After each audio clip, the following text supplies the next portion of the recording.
السلام علیکم ورحمۃ اللہ وبرکاتہ۔ آج کی اس ویڈیو میں ہم سورہ قریش اسٹیپ بائی اسٹیپ سیکھیں گے۔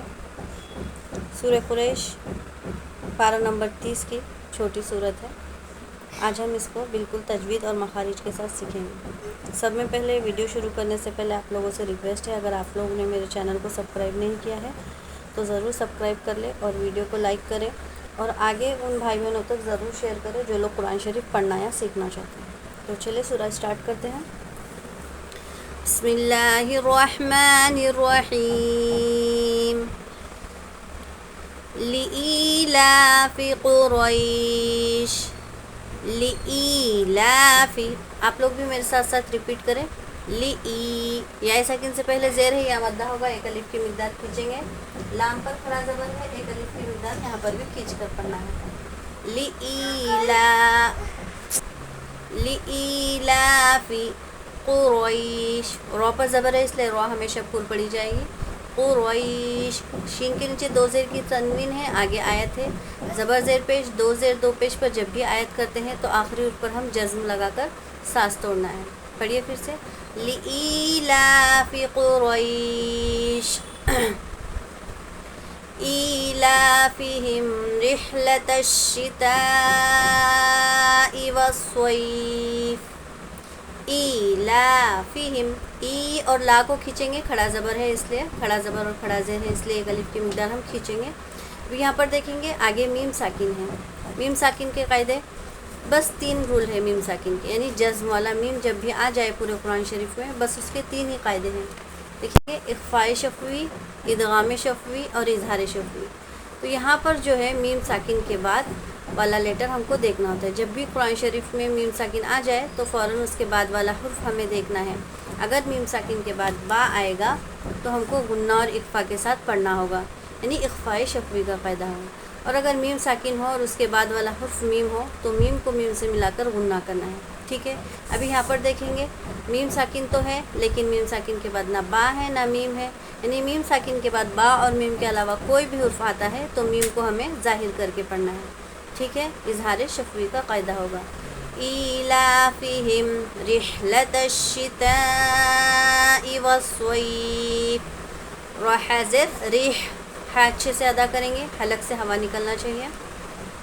حروف مدہ کے بعد حمزہ اسی کلمے میں ہے، مد متصل کا قاعدہ ہوگا، 4 یا 5 الف کی مقدار ہم یہاں پر مد کریں گے۔ والصیف، والصیفی تھا، زبر زیر پیش پر آیت کریں گے تو آخری حرف پر ہم جزم لگائیں گے، والصیفی سے والصیف پڑھا جائے گا۔ آگے دیکھیں گے، فلیعبدوا، دیکھیں اکثر لوگ یہاں پر غلطی کرتے ہیں کہ یہاں عین میں جھٹکا دے کر پڑھتے ہیں، تو یہاں پر دیکھیں گے یا عین زبر یا، عین کو نرمی کے ساتھ ادا کرنا ہے، نہ ہی جھٹکا دینا ہے، اور بہت سارے لوگ ایسے ہی پڑھتے ہیں فلیعبدوا، نہ فلیعبدوا پڑھیں گے نہ ہی فلیعبدوا پڑھنا ہے۔ تو دیکھیں کیسے پڑھیں گے، فلیعبدوا، یعبدوا، ٹھیک ہے، عین کو نرمی کے ساتھ ادا کرنا ہے، جھٹکا بالکل بھی نہیں دینا ہے۔ فلیعبدوا رب ھذا البیت، رو پر زبر ہے اس لیے رو پر پڑھی جائے گی، ھذا البیت الذی، حروف مدہ کے بعد حمزہ دوسرے کلمے میں ہو تو مد منفصل کا قاعدہ ہوگا، اس مد کو ہم نے 2 یا 3 الف کی مقدار کھینچنا ہے۔ اطعمہم من جوع، تو پر کیا ہے، جزم ہے نا، دیکھیں گے تو پر جزم ہے اور تو حروف قلقلہ میں سے ہیں۔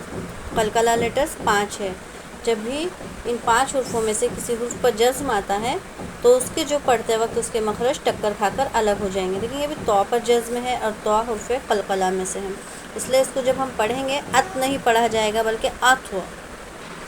ابھی آگے دیکھیں گے میم ساکن ہے۔ ابھی میں نے آپ کو اوپر میم ساکن کے قاعدے سکھائیں کہ اگر میم ساکن کے بعد والا حرف با یا میم آتا ہے تو ہم کو غنہ اور اخفاء کرنا ہوتا ہے۔ اب یہاں پر میم ساکن ہے، میم ساکن کے بعد میم ہے تو یہ میم کو میم سے ملا کر غنے کے ساتھ پڑھنا ہے، ادغام شفوی کا قاعدہ ہوگا۔ اطعمہم من جوع، آگے نون ساکن ہے نا، نون ساکن کے بعد جو ہے جیم ہے، تو جیم حروف اخفاء میں سے ہے۔ دیکھیں گے اخفاء لیٹرز کتنے ہیں، دیکھو حروف اخفاء ہے 15، تا ثا جیم دال ذال زا سین شین، صاد ضاد، تو ضا، فا قاف کاف۔ اگر تنوین یا نون ساکن کے بعد اخفا کے ان 15 حرفوں میں سے کوئی بھی حرف آتا ہے تو نون کی آواز کو ہم کو ناک میں چھپا کر پڑھنا ہے۔ ابھی یہاں پر دیکھیں گے نون ساکن ہے، اس کے بعد جیم ہے، جیم حروف اخفا میں سے ہے، تو نون کی آواز کو جو ہے ہم ناک میں چھپائیں گے۔ جیسے ہم اردو میں پنکھا کے نون کو پڑھتے ہیں، ایک مرتبہ پنکھا بول کر دیکھیں، پنکھا، اسی طرح اخفا کے نون کو بھی پڑھا جائے گا۔ اب یہ آگے دیکھیں گے عین کے نیچے 2 زیر کی تنوین ہے، لیکن آگے علامت آ گئی ہے وقف کی، لام الف۔ لام الف اگر آیت کے درمیان ہو وہاں نہ ٹھہرے، ورنہ مطلب بگڑ جائے گا، اس لیے ہم یہاں پر یہ عین کے نیچے 2 زیر کی تنوین ہے، اس کو ہم واو کے ساتھ ملا کر پڑھیں گے، اور یہاں پر بھی ہم غنہ کریں گے کیونکہ تنوین کے بعد حروف یرملون میں سے واو ہے، تو غنے کے ساتھ ملا کر پڑھیں گے۔ من جوع وآمنهم من خوف۔ یہاں پر بھی دیکھیں گے میم ساکن کے بعد میم ہے، تو یہ میم کو میم سے ملا کر غنے کے ساتھ پڑھیں گے، ادغام شفوی کا قاعدہ ہوگا۔ نون میں غنہ نہیں ہوگا، ظاہر کر کے پڑھیں گے، اظہار کا قاعدہ ہوگا۔ خوفن تھا، زبر زیر پیش پر جب بھی وقف کریں گے تو آخری حرف پر ہم جزم لگا کر سانس توڑیں گے۔ وآمنهم من خوف۔ مجھے امید ہے کہ پورا سبق آپ کو بالکل اچھے سے سمجھ میں آ گیا ہوگا، اگر نہیں بھی سمجھا ہو تو کامنٹ باکس میں ایک مرتبہ ضرور بتائیں، انشاءاللہ میں آپ کو نیکسٹ ٹائم ضرور ڈیٹیل ویڈیو بنا کر دوں۔ تو ایک مرتبہ ہم روے سے پڑھ لیں گے، آپ لوگ بھی میرے ساتھ ساتھ ریپیٹ کریں۔ بسم اللہ الرحمن الرحیم، لإیلاف قریش إيلافهم رحلة الشتاء والصيف فليعبدوا رب هذا البيت الذي أطعمهم من جوع وآمنهم من خوف۔ تو الحمدللہ سورہ قریش ہمارا پورا مکمل ہو چکا ہے۔ آپ لوگوں نے، جن لوگوں نے ابھی تک لائک نہیں کیا ہے، ویڈیو کو لائک کریں، آگے شیئر کریں ان بھائی بہنوں تک جو لوگ قرآن شریف تجوید کے ساتھ پڑھنا یا سیکھنا چاہتے ہیں یا درست کرنا چاہتے ہیں۔ السلام علیکم ورحمۃ اللہ وبرکاتہ۔